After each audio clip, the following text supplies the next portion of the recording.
Hi there, everyone. Thank you for coming to the defense of my dissertation.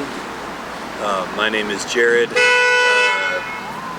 and sitting with me is Dr. Carlos Popper, also known at times in the dissertation as Plato, as Ross David,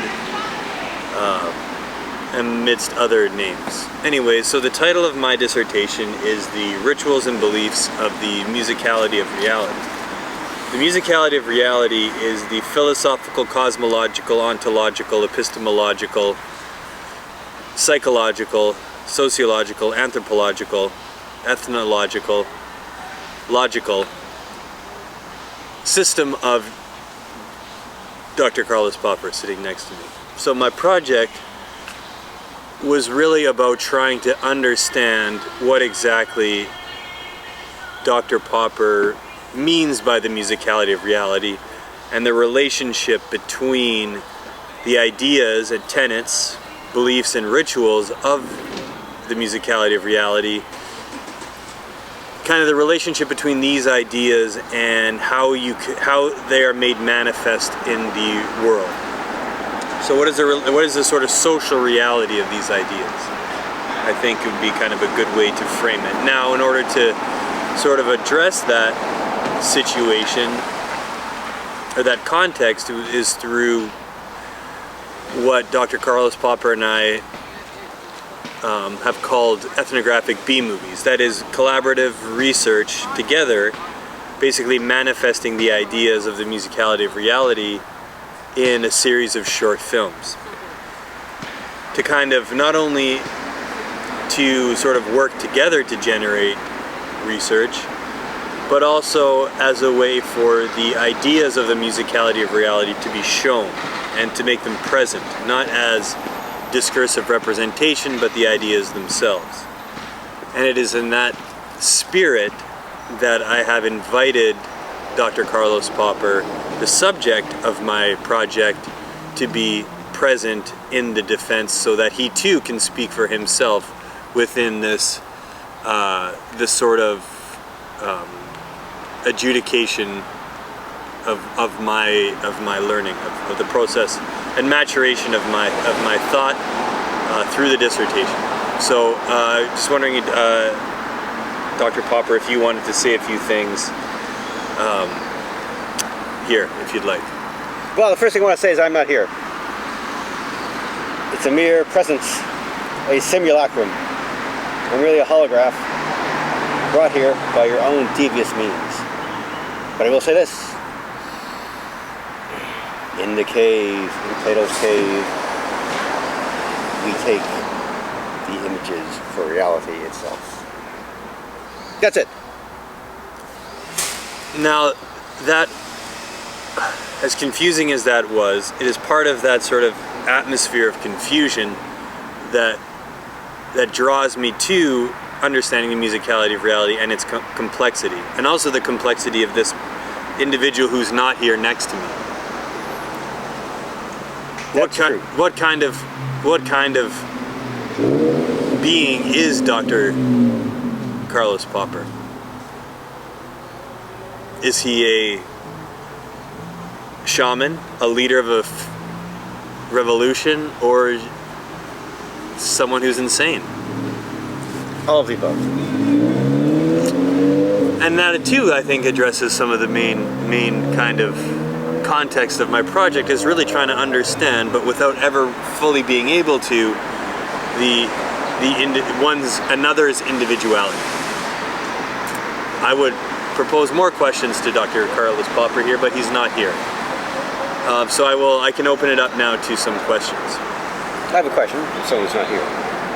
Okay, so I was meaning the committee on the other side there, but what did you want to? They're not here either, so that's good. That makes us even. What is your representation of the other? I ask you as the other represented by you.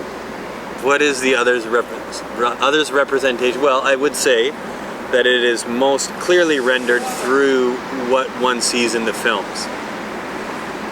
And the challenge, though, is how to how to sort of translate or transubstantiate, almost alchemically, the presence as shown through the films versus a discursive rendering. Impossible, but interesting. Impossible, but interesting. Yeah, I agree. And I don't think it's totally resolved in the writing how I've rendered Dr. Popper, what sort of presence he's assumed. I think the fact that he's not here next to me is a good example of the elusiveness of representation. If I were here, what would I say? How can I represent myself in the mode of presence which is not present?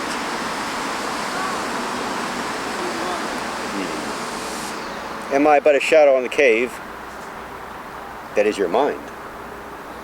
And you're projecting my presence here in some nefarious plot to plot thought.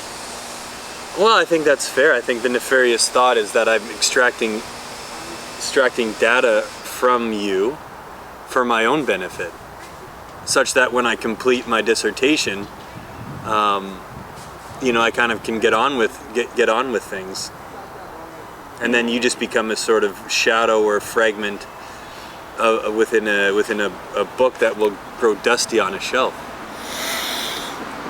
From dust to dust, ashes to ashes. Yes. Well, let me tell you, if somebody's not here, that you will return to the place you never left and ask, where is Edmonton anyways? So true. It's a state of mind. It is. And you're, in a sense, a state of mind. Perhaps I've invented you and you've invented me. And that none of this is real.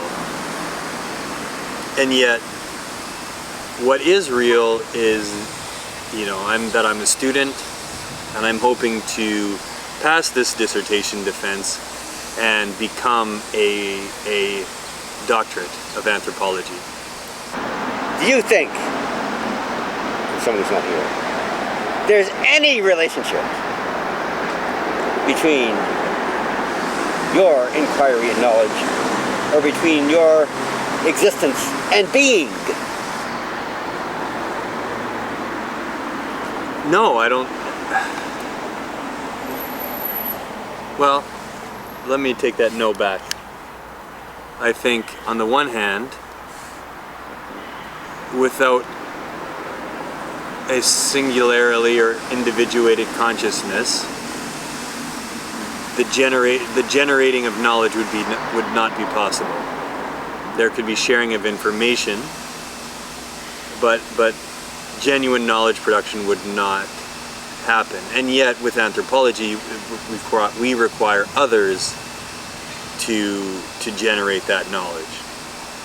So then I require your being, whether fabricated or not, whether here or not, whether entirely invented, fictionalized, symbolized within the films, actualized within the films.